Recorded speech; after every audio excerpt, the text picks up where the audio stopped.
नगर भाजपा विधायक प्रदीप बत्रा की बड़ी बहन मंजू कपूर ने यहां एक होटल में प्रेस वार्ता कर बताया कि उनकी माता ईश्वरी देवी का देहांत वर्ष 2018 में हो गया था। उनका एक भाई है प्रदीप बत्रा, जिसने मार्च 2019 में एक झूठा शपथ पत्र वसीयत तैयार कर अपने स्वर्गीय माता की चल अचल संपत्ति को अपने व अपने पुत्र अर्जुन बत्रा, सिद्धार्थ बत्रा व पुत्री आयुषी बत्रा के नाम करवा ली है। उन्होंने बताया कि इसकी शिकायत उनके द्वारा सिविल लाइन कोतवाली एवं एसएसपी को भी दी गई, किंतु उनकी शिकायतों पर कोई कार्रवाई नहीं हुई। दिल्ली से विधायक प्रदीप बत्रा की बड़ी बहन मंजू कपूर के साथ आए अधिवक्ता गौरव बंसल ने बताया कि पुलिस में शिकायत दर्ज न होने के पश्चात उन्होंने रुड़की के एसीजेएम कोर्ट में 156/3 में अपनी शिकायत दर्ज कराई, जिसमें उसके द्वारा बताया गया कि फर्जी हस्ताक्षर के आधार पर शपथ पत्र वसीयत तैयार कर विधायक प्रदीप बत्रा द्वारा अपने परिवार के नाम संपत्ति दर्ज करा ली गई है। उन्होंने आरोप लगाया कि उनकी लगभग 14 चल अचल संपत्ति ऐसी है, जिसमें दुकानें, मकान, बैंक में जमा लाखों की रकम है, जो उन्होंने फर्जी दस्तावेजों के आधार पर अपने नाम करा ली है। विधायक प्रदीप बत्रा की बड़ी बहन ने बताया कि उनके फर्जी हस्ताक्षर कर यह धोखाधड़ी की गई है। इसकी जानकारी जब उन्हें मिली तो उन्होंने सूचना के अधिकार से सभी फर्जी दस्तावेज एकत्र किए। उन्होंने कोर्ट में अपने दस्तावेजों आधार पर शिकायत दर्ज कराई है। अब देखने वाली बात यह है कि कोर्ट द्वारा पुलिस को मुकदमा दर्ज करने के आदेश के बाद पुलिस स्तर पर कब तक कार्रवाई अमल में लाई जाएगी। इस अवसर पर जेसीपी की राष्ट्रीय अध्यक्षा एवं हरिद्वार लोकसभा सीट से संभावित प्रत्याशी भावना पांडे भी मौजूद रही। उन्होंने भी पीड़िता को अपनी ओर से हर संभव सहयोग का आश्वासन दिया तथा कहा कि पीड़ित परिवार को न्याय दिलाने के लिए उनकी लड़ाई हर स्तर पर लड़ी जाएगी। आप इसे गलत एंगल दे रहे हैं। बात यहाँ पे प्रॉपर्टी डिस्प्यूट का नहीं है। बात यहाँ पे भी ये है कि आपके सिग्नेचर कोई भी पर्सन किसी भी तरीके से कैसे कहीं पे इस्तेमाल कर सकता है। अभी शुरुआती मुद्दा ये है।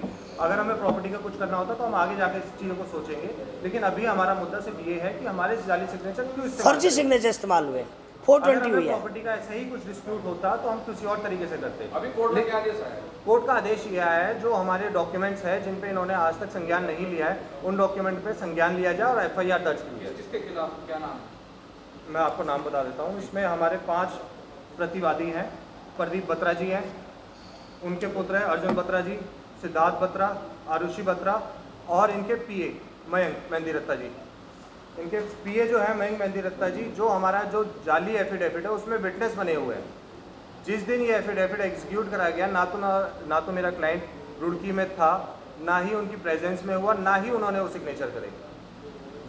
मामला केवल सिग्नेचर को लेकर, प्रॉपर्टी का कोई डिस्प्यूट नहीं अभी तक तो नहीं है, लेकिन जो उनका मोटिव था इस एफिडेविट के थ्रू, वो उनका मोटिव रॉन्गफुल गेन का था, जिस वजह से हमने एफआईआर कराई है। प्रॉपर्टी ट्रांसफर हो चुकी है।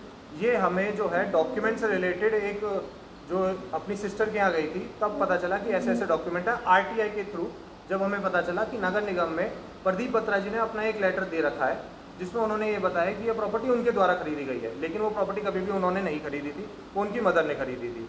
दूसरी बात, वो अपने लेटर हेड पर उसका इस्तेमाल करते हैं। फिर उनके दोनों बच्चे उसमें भी यही दिखाते हैं कि ये प्रॉपर्टी इनके द्वारा खरीद ली गई है, अब इनके नाम पे कंप्लेंट दी, एसपी ऑफिस में भी कंप्लेंट दी, सब जगह कंप्लेंट दी, लेकिन उसके बाद भी पुलिस के द्वारा किसी भी प्रकार का कोई भी उनके अगेंस्ट में एक्शन नहीं लिया गया। जिसके बाद थक हार के हमने फिर कोर्ट में रुड़की की एसीजेएम साहब के पास 156(3) में अपनी याचिका दर्ज कराई, जिसमें आज की डेट में उन्होंने संज्ञान लेते हुए हमारी 156(3) को स्वीकृत कराया और पुलिस को ये डायरेक्शन दी है कि इसमें जितने भी विपक्षी गण हैं उन सब के अगेंस्ट में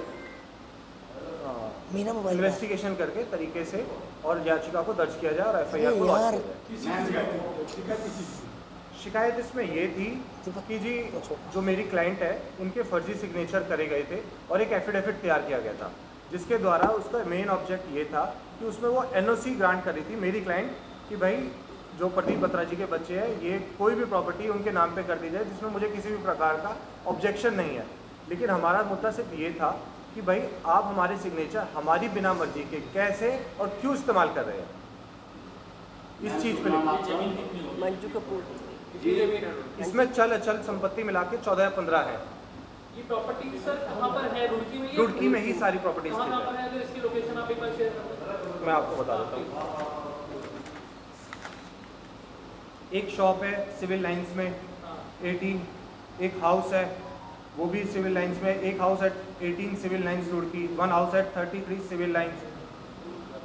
को पार्टनर शेयर्स हैं कुछ, एक्सपेक्टेड सम होटल है प्रकाश, उसमें 25% का शेयर है, कुछ बैंक अकाउंट्स की डिटेल्स है, कुछ रेंटिंग से है सागर भगवती, कुछ पैसे हैं और कुछ लिक्विडेट अमाउंट है। इसमें 50 लाख रुपए जो अमाउंट था वो उनकी डॉटर आरुषि के नाम पे दिखाया गया एक फर्जी विल के थ्रू, जो कि उनकी मदर की तैयार की गई। इसमें मजे की बात ये है कि जो विल है ये 2018 में एग्जीक्यूट की गई है, लेकिन जो विल के लिए स्टाम्प पेपर यूज़ करा गया वो 2016 का है।